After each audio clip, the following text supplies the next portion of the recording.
반갑습니다. 주말 한 주 동안 잘 보내시고 주말 잘 맞이하고 계신지 모르겠습니다. 이번 주는 클릭 바이블 성경을 한눈에 세 번째 단원 신약 쪽을 시작하게 됐는데 그 중에 사복음서를 통한 예수님의 일생을 알아보는 시간을 갖도록 하겠습니다. 이렇게 보실 말씀은 마태복음 4장 23절입니다. 마태복음 4장 23절 말씀 23절부터 25절까지 한번 읽어보겠습니다.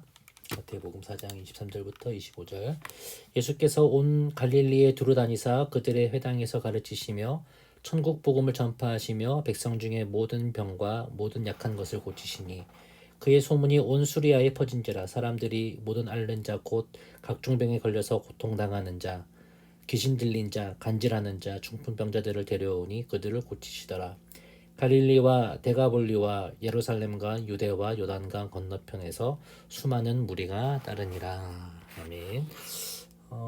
여기서 우리가 살펴봐야 될 23절을 보면은 예수님의 일생에 대해서 예수님께서 공생의 기간 동안 하셨던 일 중에 핵심적인 세 가지를 보여주고 있는데, 첫 번째 가르치시며 그리고 전파하시며, 다른 말로 설교하시며랄 수 있고요, 고치시다라고 할 수 있습니다. 영어를 보면 좀 더 분명하게 나옵니다. teaching, preaching, and healing. 가르치셨고 천국 복음을 선포하셨고 그리고 고치셨다라고 하는 세 가지죠.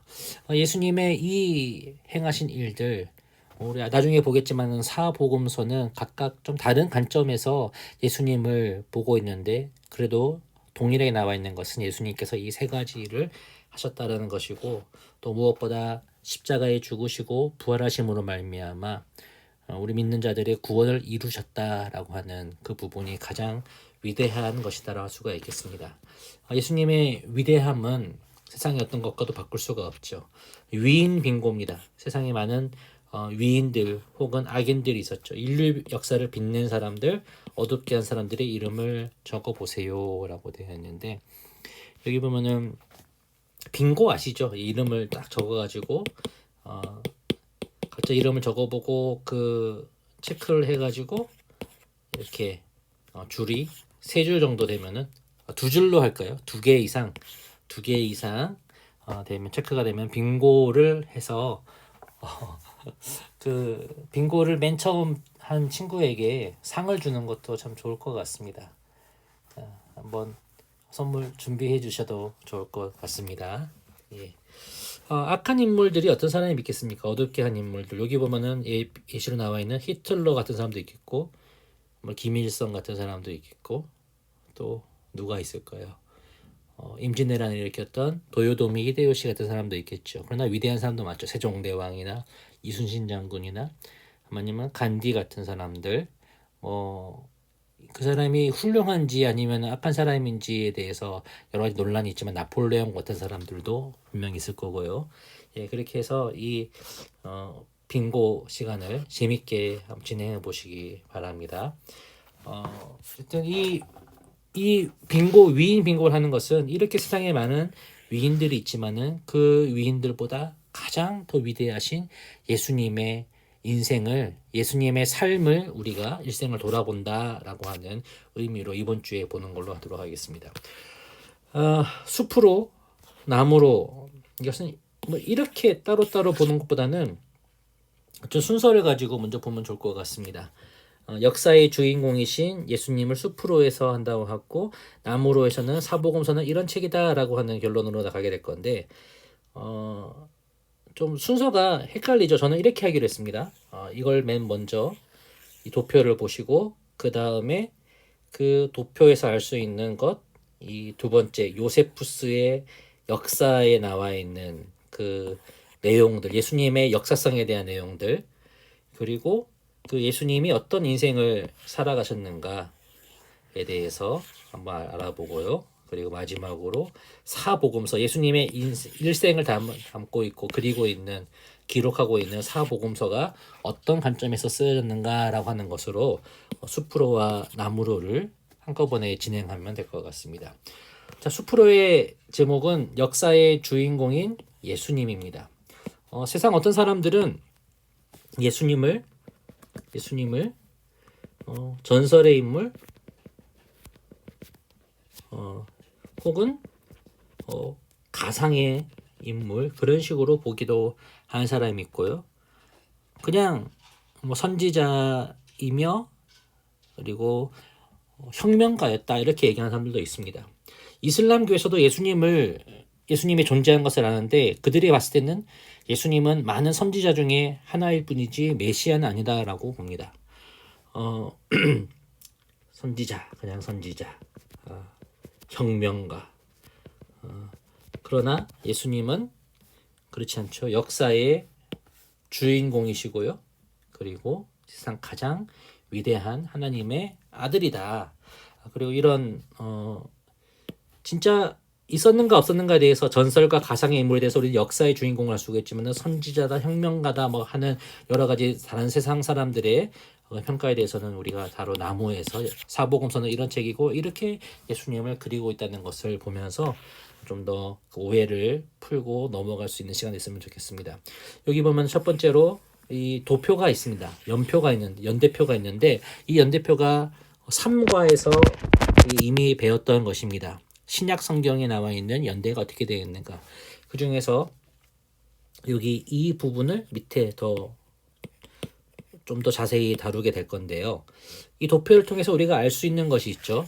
저번에도 얘기했지만은 예수님의 진짜 현실 그리고 역사성에 대해서 알 수가 있는 거예요. 예수님은 어떤 시대 때에 어느 땅에 오셨고 어떻게 활약하셨는가.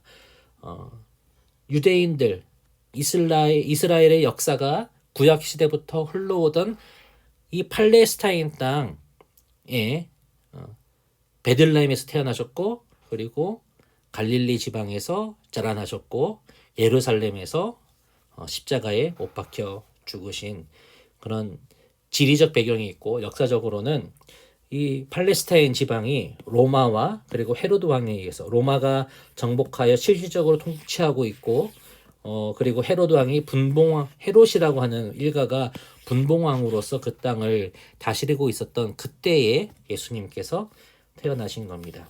예수님이 태어나실 때에 옥타비아누스라고 하는 나중에 아우구스투스라고 하는 이름으로 그 사람이 황제의 신분을 오르면서 이름을 바꾸는데 그가 제2차 삼두 정치를 다 끝내고 그리고 잘 알다시피 그 클레오파트라를 치고 나서 이 로마를 통일하고 그리고 그가 정권을 잡고 황제에 올랐던 그 시기에 아우구스투스가 호종령을 내렸던 그때 예수님께서 BC 4년 기원전 4년에 베들레헴에서 태어나셨고요.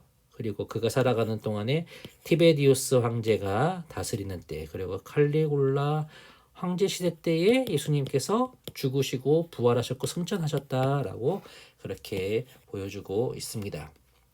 그때 헤롯 대왕이 유아를 학살하는 이스라엘의 유대의 왕으로 태어나시니가 어디 있느냐라고 했던 동방박사의 그런 방문을 받고 베들레헴에 있는 영아들을 학살하기도 하였고 그의 아들인 헤롯 안티파스 때에 헤롯 아그리빠까지 가나요? 헤롯 아그리빠 때에 예수님께서 이렇게 십자가에 죽으시고 부활하게 되셨다라고 말하고 있습니다. 이런 예수님의 역사성에 대해서 많은 사람들이 의문을 가지지만은 그러나 세상의 역사에서도 분명히 예수님에 대해서 실존한 인물이다라고 말하고 있는 것이 있습니다. 이걸 한번 읽어볼까요? 성경의 사실은 모두 믿을 수 없어. 그리고 예수님에게 대한 기록도 사람들이 지어낸 거야. 예수님에 대한 기록이 성경만 있다면은 그렇게 말할 수가 있겠지만은 성경 외에도 좀 객관적인 역사서에 이렇게 나와 있습니다. 바로 요세푸스의 역사라고 하는 책 제18권에 나와 있는데 거기서 읽어보면은 예수는 많은 이적과 기사를 행하였고 많은 사람들이 그를 따랐다. 하지만 빌라도로부터 십자가형을 선고받았다. 그러나 3일 만에 그는 다시 살아났다. 지금도 그를 따른 자들이 소멸되지 않고 있다라고 하는 그렇게 얘기를 하고 있지요. 이 요세푸스란 사람이 어떤 사람이었는가에 대해서 보면은 요세푸스는 한번 여러분들도 한번 찾아보셔서 하시면 좋을 것 같은데요. 요세푸스는 로마의 역사가였고 37년에 출생하여서 100년에 사망하였던 유대인이라고 합니다. 유대인 정치가 겸 역사인데 유대 전쟁사라고 하는 그런 중요한 기록을 남긴 사람이기도 하였습니다. 그가 이 역사서에서 이렇게 예수님에 대한 이야기를 분명히 남기고 있다는 거예요. 지금도 여전히 그를 따르는 자들이 멸망하지 않고 있다라고 그가 이제 처음 1세기 후반경에 기록하고 있어요. 소멸되지 않는 것이 아니라 그때부터 오히려 전 세계로 퍼져나가서 세상 사람들이 가장 많이 따르는 예수님을 믿는 그런 종교도 우리 개신교, 천주교, 동방 종교라든지 여러 그런 기독교 계열의 종교들이 있다는 것을 알 수가 있을 것입니다. 그렇다면은 그 예수님의 역사성을 우리가 봤기 때문에 이 예수님의 생애에 대해서 한번 보도록 하겠습니다. 예수님은 베들레헴에서 탄생하셨죠. 잘 아실 것입니다. 그때 아까 말했던 것처럼 헤롯 대왕의 유아 학살이 일어났고 동방 박사가 경배함으로 옴으로써 유아 학살이 일어났던 거예요. 헤롯 대왕이 가짜 어떤 분봉왕이었기 때문에 진짜 이 유대인의 왕으로 태어났다라고 하는 것에 대해서 경각심을 가지고 그렇게 했던 것이죠. 근데 이 예수님이 베들레헴에서 태어날 것이라고 하는 사실을 무려 약 몇 년 전에 누구에 의해서 됐다는 것이 있습니다. 어디에 나오냐면은 미가라고 하는 선지자입니다. 미가 700년 전에 그렇게 예수님의 태어나심에 대해서 예언하고 있었습니다. 미가서 5장 2절을 보면은 이렇게 이야기하고 있습니다.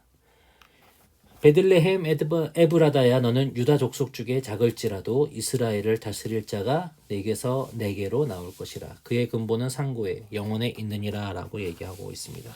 베들레헴에서 예수님이 태어나실 것을 미가라는 선지자를 통하여서 하나님께서는 예언하셨던 것이죠. 그 예수님께서 자라고 그리고 성장했던 그 기록들이 누가복음을 보면은 잘 기록이 되어 있습니다. 누가복음 2장에 기록이 되어 있는데요. 예수님께서 어떻게 자라나셨는가? 나사렛에서 성장하셨다.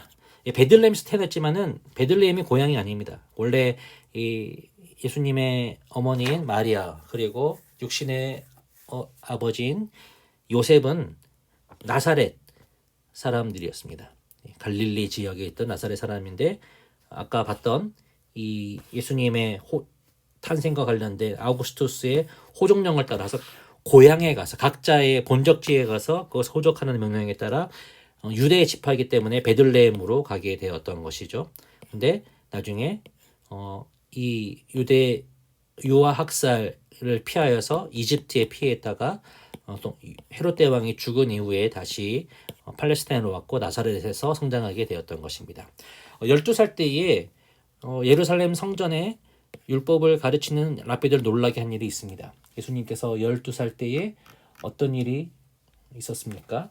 바로 6월절, 해마다 6월절에 이 이스라엘 사람들은 가서 제사를 지내고 절기를 지켰는데 12살이 되었을 때에 예루살렘에 가서 성전에서 율법을 가르치는 랍비들에게 말씀에 대해서 다 이렇게 말하고 그들이 놀라게 되었다는 것이죠. 그 얘기가 나옵니다. 그리고 밑에 보면은 이 누가복음 2장 52절 말씀입니다. 누가복음 2장에 예수님께서 어린 시절에 어떻게 보내셨다라고 하는 그런 이야기가 나오는데요. 하나님과 사람들로부터 더욱 사랑스러우셨다라고 하는데 제가 한번 읽어보겠습니다. 누가복음 2장 52절입니다. 예수는 지혜와 키가 자라가며 하나님과 사람에게 더욱 사랑스러워 가시더라 라고 말하고 있습니다. 자, 그렇게 하신 다음에 이 부분이 예수님의 생애에서 가장 사복음서에 가장 많이 기록되어 있는 부분이 바로 공생애죠. 공생애를 몇 년 동안 행하셨습니까? 3년 동안. 3년 동안 예수님은 공생애를 사셨습니다. 예수님께서 그 공생애를 본격적으로 시작하시기 전에 누가 왔냐면은 그 길을 예비하는 요한, 세례 요한이 출연하였고, 세례 요한에게 예수님께서 세례를 받으시고 그 이후에 성령의 비둘기같이 임하는, 그리고 하늘로부터 아버지 하나님의 목소리가 들리고, 그 다음에 사탄의 세 가지 시험을 받고, 그 이후에 갈릴리 지역부터, 갈릴리 지역, 북쪽에 있는 갈릴리 지역부터 전도를 시작하여서 12제자를 부르는 장면이 나옵니다. 그리고 그 예수님께서 그 이후로 본격적으로 사역을 시작하셨는데 놀라운 기적들을 많이 보이셨죠. 여기 보면 다 기적들에 대한 이야기입니다.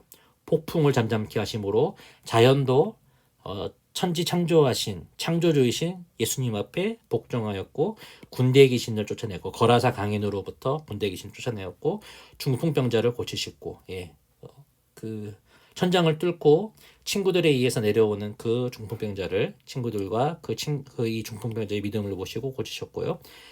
손 마른 자를 고치게 하셨고, 혈루증 열린 여인을 고치시고, 그리고 죽은 자도 살리셨던 야이로의 딸과 나사로를 살리셨다. 나인성 과부의 아들도 살리셨다라고 하는 것이죠. 그리고 이 12제자와 함께 전도 여행을 사마리아도 가시고 갈릴리 지역에 계셨다가 예루살렘에도 오시고 하면서 그렇게 데가볼리 지역, 이방인 지역이었던 데가볼리 지역이나 아니면은 두로와 시돈 지역에도 가셔서 복음 전도 여행을 하셨습니다.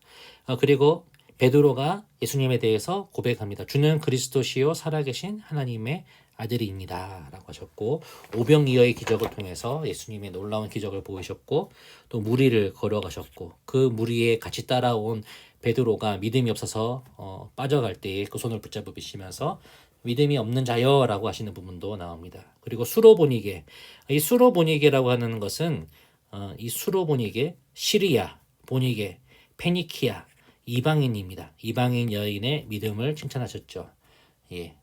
그렇게 나와서 그런 식으로 공생의 3년을 행하셨습니다.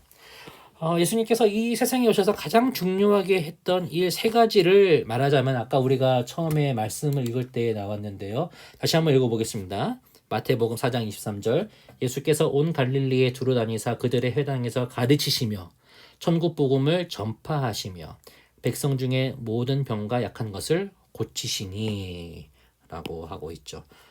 영어로 한번 써보셔도 괜찮을 것 같아요. 3가지.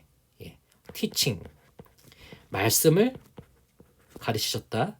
그리고 preaching, 천국 복음을 선포하셨다.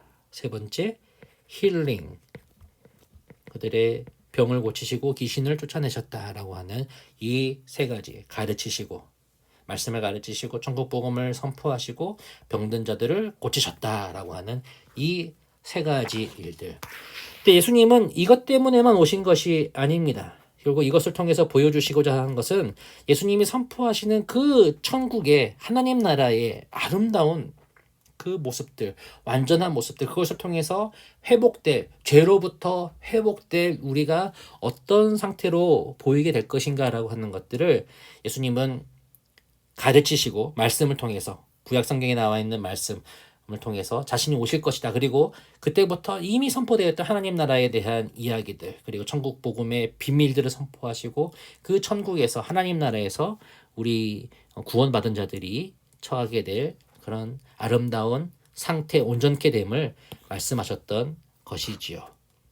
자, 그런데 예수님께서 그걸로만 그치신 것이 아니라 정말 궁극적인 그 구원의 역사를 이뤄가신 거죠. 구속사라고 하는데, 구속사의 과정을 계속 걸어가십니다. 그것은 바로 고난당하시고 죽으시고, 그것으로 끝난 것이 아니라 3일 만에 다시 살아나시고 40일 후에 승천하셨던 그 이야기들, 예루살렘 입성입니다. 여러분 이것을 좀 잘 말씀해 주시면 좋을 것 같습니다. 왜냐하면 이번 주가 그렇죠, 예수님께서 종려주일이죠. 종려주일. 이 예루살렘에 입성할 때 호산나 다윗의 아들이여 높은 곳에서 호산나라고 했던 우리를 구원하소서라고 했던 이스라엘 백성들의 그 환호를 받으시면서 나귀를 타고 겸손한 모습으로 예루살렘에 입성하셨고 성전을 깨끗하게 하셨고 그리고 옥합을 깨트린 여인을 칭찬하셨다. 장사를 앞두고 있는 그 나의 장사를 준비했다.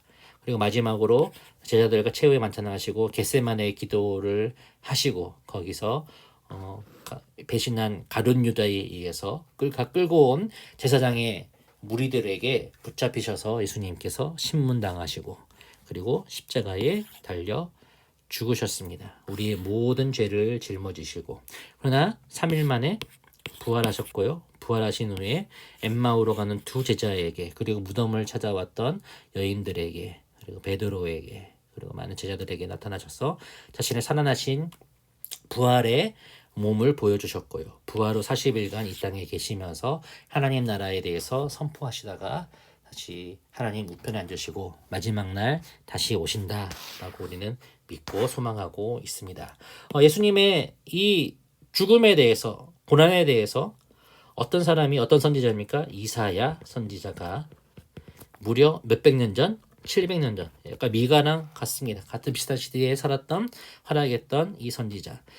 예수님의 고난을 마치 눈으로 보고 있는 것처럼 예언했다. 이사야 53장에 나와 있는데 이사야 53장을 고통받는 종의 노래라고 하는 부제목으로 우리가 표현하고 있는데요. 제가 한번 읽어볼게요. 53장 4절부터 6절까지 말씀. 그는 실로 우리의 질고를 지고 우리의 슬픔을 당하였거늘 우리는 생각하기를 그는 징벌을 받아 하나님께 맞으며 고난을 당한다 하였노라. 그가 찔림은 우리의 허물 때문이요 그가 상함은 우리의 죄악 때문이라. 그가 징계를 받음으로 우리는 평안을 누리고 그가 채찍에 맞음으로 우리는 나음을 받았도다. 우리는 다 양 같아서 그릇 행하여 각기 제 길로 갔거늘 여호와께서는 우리 모두의 죄악을 그에게 담당시키셨도다라고 하는 이것이 예수님을 통하여서 이루어지게 됩니다. 유대인들이 메시아를 생각할 때에 다윗 왕가를 부흥시키는 다시 부활시키는 어떤 그런 메시아로 그리고 있지만은 분명 이사야를 통해서 보여주신 이 메시아에 대한 예언은 고통받는 종의 이야기 그 예수님이 십자가를 지시고 그러나 그것을 그치지 않으시고 부활하신 이야기가 있다는 것이죠. 자, 그러면은 이런 예수님의 생애에 대해서 보여주고 있는 이 사복음서 마태, 마가, 누가, 요한복음은 예수님의 생애를 그리고 있는데 그런데 왜 우리가 생각할 수가 있을 것입니다. 예수님의 생애를 기록하고 있는 성경이 왜 이렇게 4권이 있을까요? 라고 하는 것에 대해서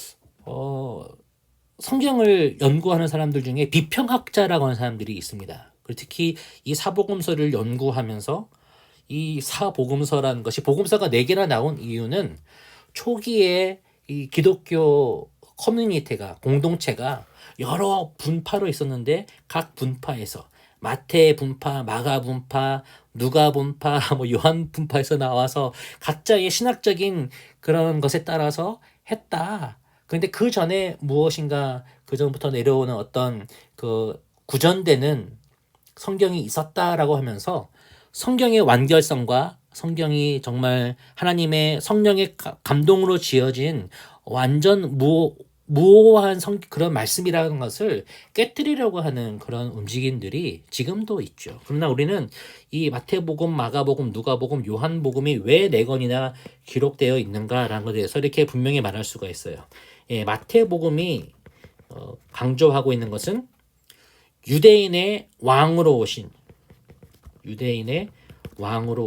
예수 그리스도라고 볼 수가 있죠. 그 증거가 여러 가지가 있습니다. 그것이 뭐냐면은 마태복음에는 천국이라고 말해요. 하나님 나라. 천국은 원래 하나님 나라인데 하나님이라고 하는 그런 말을 하는 것이 유대인들에게는 그 신명을 함부로 부르는 것. 즉 나의 이름을 주의 이름을 망령되이 일컫지 말라라고 하는 계명에 대해서 좀 주의하고 있었던 유대인들을 향해서 준 말씀이었기 때문에 그렇게 말하고 있었다는 것들도 있고요. 여러분 마태복음 1장을 보면 예수 그리스도의 계보가 나옵니다. 거기서 보면은 아브라함으로부터 다윗까지, 그리고 다윗으로부터 몇 대까지 있는 그것이 이제 아브라함부터 다윗까지 14대요. 다윗부터 바벨론에 잡혀갈 때까지 14대요. 바벨론으로부터 잡혀본 부터 예수까지 14대더라. 14라고 하는 숫자가 좀 이렇게 강조돼서 나오는데요. 14라고 하는 이 글자가 의미하는 것이 뭐냐면은, 제가 한번 히브리어를 한번 써보겠습니다. 히브리어. 예. 이렇게 읽어야 됩니다. 이렇게 읽어야 되는데, 무슨 말이냐면은 다윗이라는 말입니다. 다윗이 이것을 숫자로 하면은 이게 네 번째 알파벳이고, 이것은 여섯 번째 알파벳이고, 이것은 네 번째 알파벳입니다. 4 더하기 6 더하기 4면은 뭡니까? 14입니다. 사실 예수님의 그 진짜 계보를 보면 아브라함 다윗까지 14대가 아니에요. 더 됩니다. 그러나 핵심되는 인물들을 잡아서 14라는 숫자에 맞춰서 이 계보를 썼다는 것은, 이 예수님이 다윗의 후손으로 오신 유대인의 왕이시다라고 하는 것에 집중을 해서 말하고 있다는 것이죠. 즉 마태복음은 유대인의 왕이신 예수님을 보여주고 있습니다. 그럼 마가복음은 어떨까요? 마가복음은 고난받는 종의 모습인 예수님을 그리고 있습니다. 종의 모습. 누가복음은 어떻게 될까요? 누가복음이 누가 썼는지, 누가가 썼습니다. 누가가 누구한테 썼느냐? 데오빌로라고 하는 총독에게. 데오빌로라고 하는 사람은 아마 이방인이라고 많은 사람들이 보고 있습니다. 즉, 이 누가복음은 이방인을 향한 복음이다라고 말해주고 있고요. 그리고 마지막으로 요한복음은 하나님의 아들 예수 그리스도를 보여주고 있다는 것이죠. 그렇기 때문에 여러분, 이것은 어떤 인간적인 방법으로 볼 수 있는 것이 아니라 하나님께서 이 감동하심으로 말미암아 이 마태, 마가, 누가, 요한 이 네 명의 저자들에게 그 예수님의 다양한 모습들, 그리고 예수님께서 이 땅에 오신 그 모습들을 이렇게 다채롭게 보여주고 있고, 그러나 그 모든 것이 그 예수님은 이 땅에 우리의 구원을 위해서 오신 하나님의 아들이시다, 우리의 왕이시며 메시아의 뜻에서 볼 수 있듯이 왕이시며 선지자이시며 제사장이시다라고 하는 것들을 분명히 보여주고 있다는 것을 알면 되겠습니다.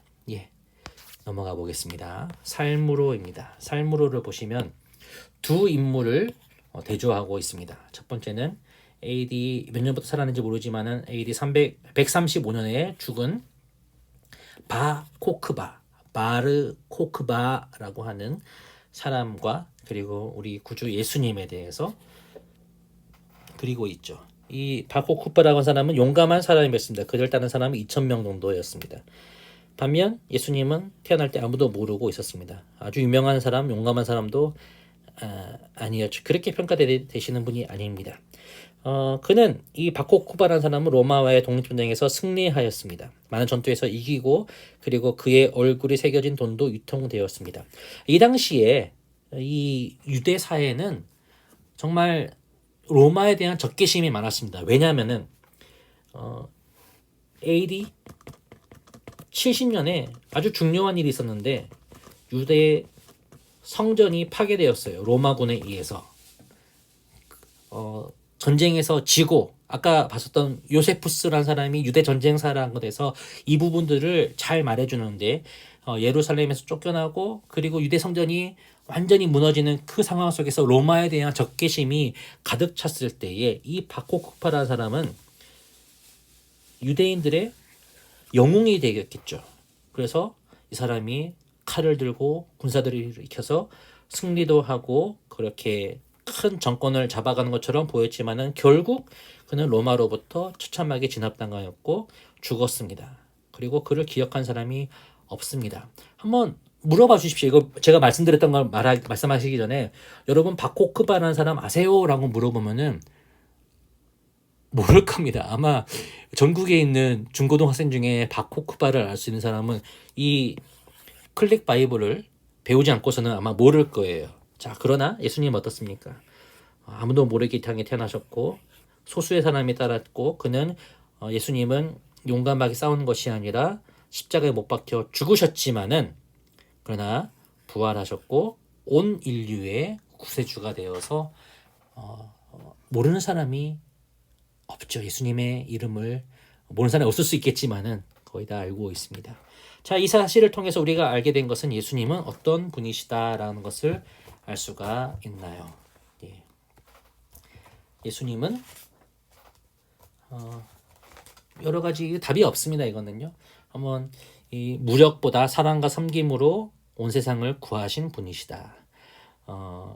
인기보다는 인기가 살아계실 때는 아무도 그를 기억한 사람들이 거의 없었지만은 현재 가장 모든 사람들이 알고 있는 기억하는 분이시다라고 했고 온 세상을 변화시킨 분이시다라고 이렇게 말할 수가 있습니다.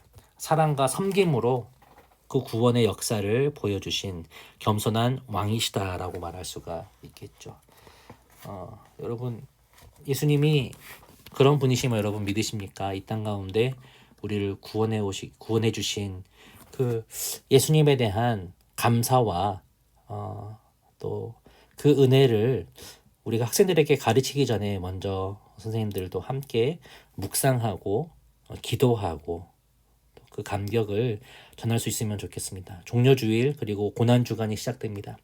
예수님께서 우리를 위해서 바로 나를 위해서 이 땅에 오시고 죽으시고 부활하심으로 나에게 새 생명을 주시고 영원한 천국 소망, 영생을 주신 것에 감사하면서 그 예수님의 아름다운 이름을 우리 학생들에게 잘 가르치시고 함께 그 영생의 잔을 마실 수 있는 우리들이 될 수 있으면 좋겠습니다. 수고 많으셨습니다. 감사합니다.